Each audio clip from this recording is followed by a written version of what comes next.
doctoral en el Centro de Estudios e Investigaciones Laborales del CONICET, y la investigación actual tiene que ver con las estrategias de formación de los movimientos sociales latinoamericanos, comparando espacios sociopedagógicos desarrollados por las empresas recuperadas por sus trabajadores en Argentina y por el Movimiento de Trabajadores Rurales Sin Tierras, el MST de Brasil. Sus principales temas de investigación son los movimientos sociales y la educación, las estrategias de formación pedagógica involucradas en los procesos de reestructuración de la organización del trabajo post-fordista, producción ajustada, justo a tiempo, sistema de acumulación flexible, y los procesos de formación no escolares enfocados en las acciones colectivas de la economía solidaria y el cooperativismo. Bueno, esto es una breve presentación del recorrido de Ramón. Le invitamos a que él amplíe su presentación si le parece que quedó algo pendiente. Y bueno, vamos largando. Adelante, Ramón.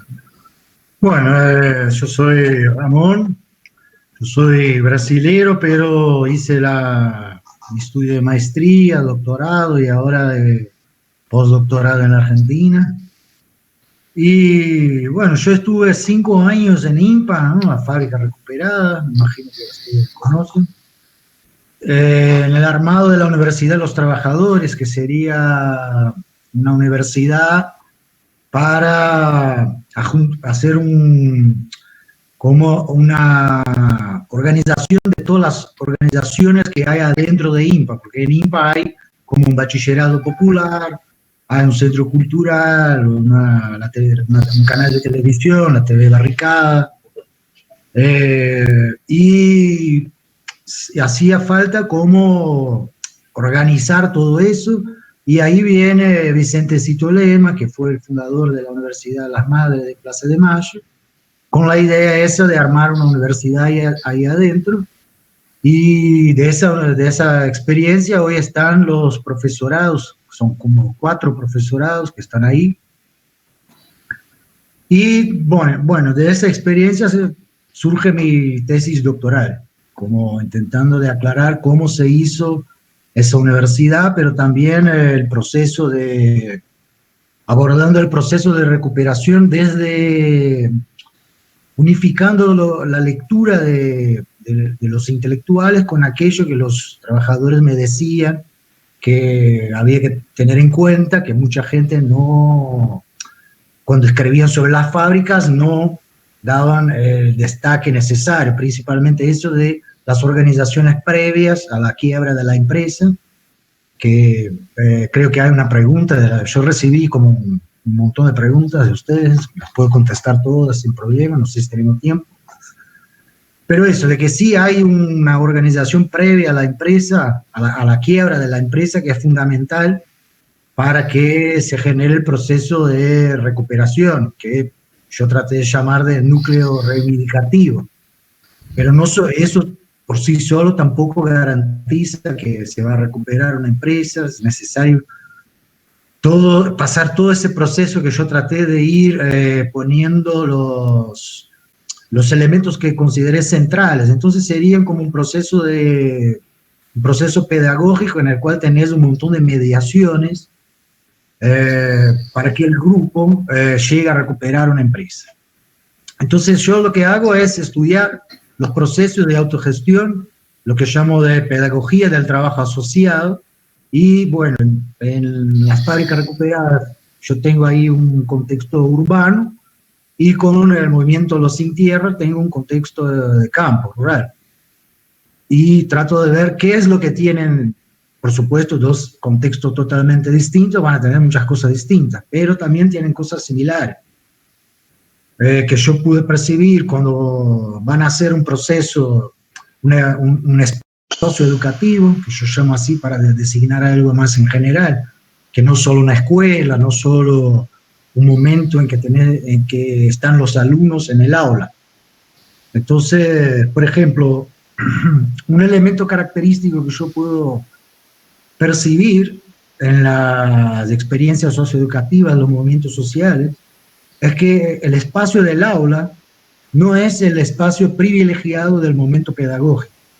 Entonces tenés muchos otros espacios que se van conformando, y sí, el momento de estar en un aula es fundamental, nunca se va a decir que no es importante, pero por ejemplo, en el MST, todas las veces que los estudiantes van a entrar para el lugar, para el aula, en el aula, hay lo que ellos llaman de mística, que es un momento de una encenación, que un grupo se queda a cargo de hacer esa encenación sobre algún tema, puede ser la reforma agraria, sobre el hecho de que la gente más pobre no tiene acceso a la educación, y solamente después de ese momento teatral, digamos, que van todos a entrar en el aula. Entonces, el tema es que se consideran a todos los movimientos sociales se consideran a que todos los momentos de conformación del grupo son momentos pedagógicos.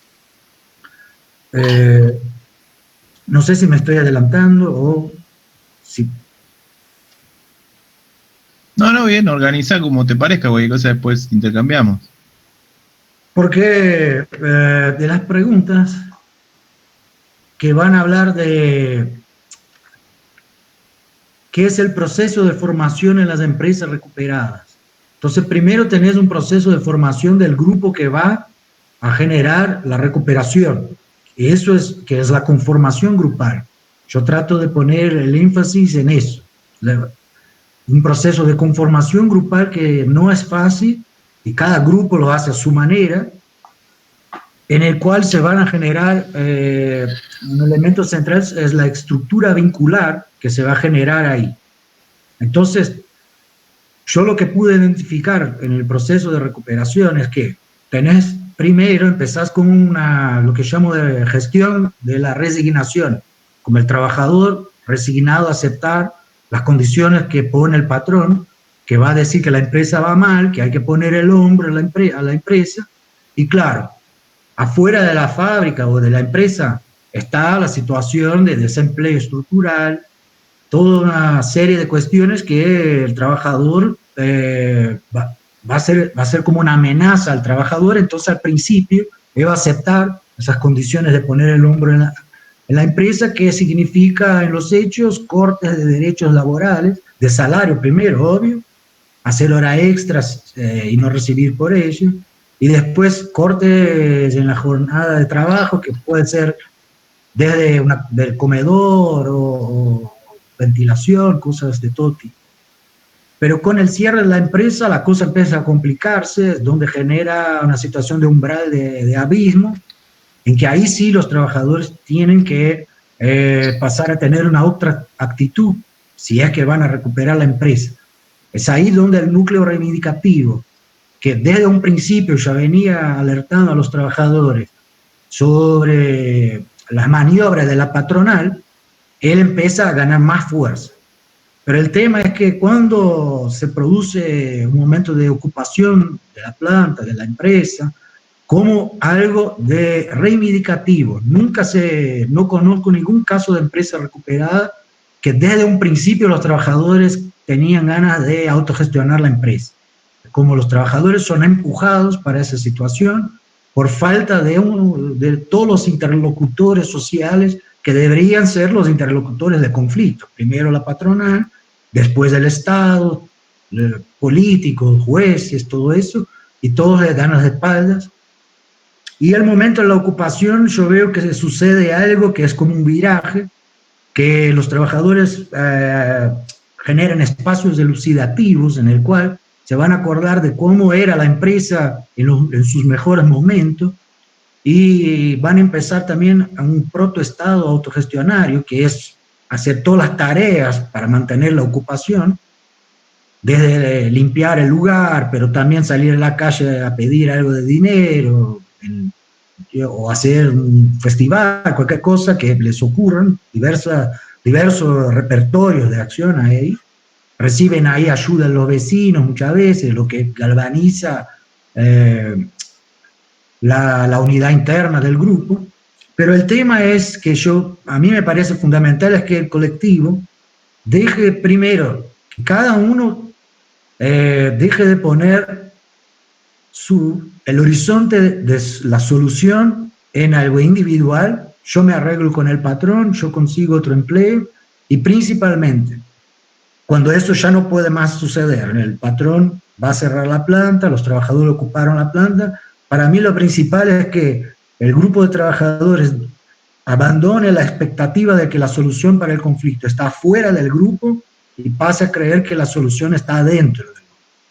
Es decir, la unidad de nosotros de acá en la ocupación, pasando frío, hambre, viene la policía y nos golpea, somos nosotros que vamos a resolver nuestro problema, que sería la apropiación colectiva del conflicto. Y bueno, eso tampoco quiere decir que se va a generar la apropiación del proceso productivo. Por eso es que yo veo que hay un circuito de mediaciones. Es decir, el núcleo reivindicativo, ¿cuál es la tarea que tiene? Orientar los sentidos atribuidos por el grupo a cada situación en el sentido de decir, la solución está en nosotros, la solución está en el grupo. Y en el momento final, cuando los trabajadores tienen ese recuerdo de fábrica, que es el recuerdo de los mejores momentos de la empresa, se galvaniza la posibilidad de que ellos asuman la empresa. Claro que con la amenaza tajante de afuera del desempleo estructural, y normalmente son trabajadores con más de 40 años de edad, especializados, todo un perfil que el mercado laboral ya no tolera más. El mercado laboral tiene un perfil del joven trabajador, el mercado actual, que es el post-fordismo. Un trabajador joven que no tiene especialización, pero está disponible, que es un término muy utilizado por las corporaciones, y tiene que ser flexible. O sea, estar disponible a hacer cualquier cosa que les diga, y también para pasar informaciones a la patronal, y flexible, que es hacer varias funciones, mismo que no sea contratado para eso. Entonces, el proceso, yo lo que digo que hay una pedagogía de la recuperación, es porque hace falta que en cada momento del proceso de recuperación, alguien adentro del grupo de trabajadores direccione los sentidos sobre qué está pasando en la dirección de la unidad del grupo hasta el punto de si podemos empezar a trabajar. Podemos empezar a trabajar, a gestionar la empresa nosotros mismos. Entonces, ¿por qué? Es muy fácil de romper ese circuito. Normalmente, si la patronal aparece, el Estado, cualquier actor social, con alguna posibilidad de indemnización, por ejemplo, aunque sea una fracción de lo que les toca a los trabajadores, una fracción de las horas extras que no fueron pagas, normalmente se termina el proceso de recuperación. La gente agarra la plata y se va. Porque también hay muchas incertidumbres respecto de qué va a suceder si empezamos a autogestionar la empresa, porque es hasta que llegue el momento de la ocupación, la empresa ya sufrió un proceso de vaciamiento, entonces los trabajadores saben que el proceso, la línea de producción no está entera, pero también mientras están en ese momento de la ocupación o del aguante, porque no en todos casos hay ocupación, pero casi en todos hay un momento de aguante, en que hay que soportar todas las presiones externas. Los trabajadores también van empezar a percibir si hay demanda para el producto que pueden ofrecer, cuáles partes de la línea de producción se puede activar. Normalmente son las peores partes, ¿no? Porque lo que tiene de valor, la patronal se llevó. Pero el momento, bueno, entonces llegamos, si se cumple el ciclo, ese circuito, empieza el proceso de autogestión, pero ahí los trabajadores tienen un escenario desolador, es decir, la empresa vaciada, por lo menos la mitad del personal no está, ya se fue durante el conflicto, no tiene acceso a crédito, tiene encima una pelea judicial enorme, que es el cargo de usurpación que va a poner la patronal, y los obreros van a poner continuidad laboral. Entonces queda esa pelea. Van a tener que aprender trámites no solo jurídicos, pero también políticos, saber entrar en qué comisiones, qué políticos buscar. Es decir, todos los años la empresa recuperada, cuando se viene la discusión de la comisión de presupuesto, las fábricas recuperadas se agitan porque saben que ese es un momento importante, que los políticos pongan algo en sus determinaciones respecto del presupuesto del Estado, que pongan algo para las empresas recuperadas y las comisiones específicas, y sin crédito, con la empresa vaciada. Ellos no saben hacer la gestión en un principio, saben cada uno hacer su trabajo en su puesto de trabajo, y tienen que empezar en esas condiciones. Por eso que si vemos cómo está una empresa recuperada hoy, si vamos a una empresa que está en el momento de la ocupación y después vamos cuando ya empezó la autogestión, parece un milagro. Nadie puede decir en el momento de la ocupación que eso va a suceder con la empresa, e incluso la ciencia no tiene cómo explicar lo que sucede. Todas las veces que va un economista a estudiar lo que está pasando en la empresa recuperada, un contador va a decir, esa empresa está en quiebra. Y vos llegás un año después, la empresa está allá. 5 años después, la empresa está allá. Entonces, ¿qué es lo que yo puedo poner de hipótesis del por qué se sostienen las empresas recuperadas?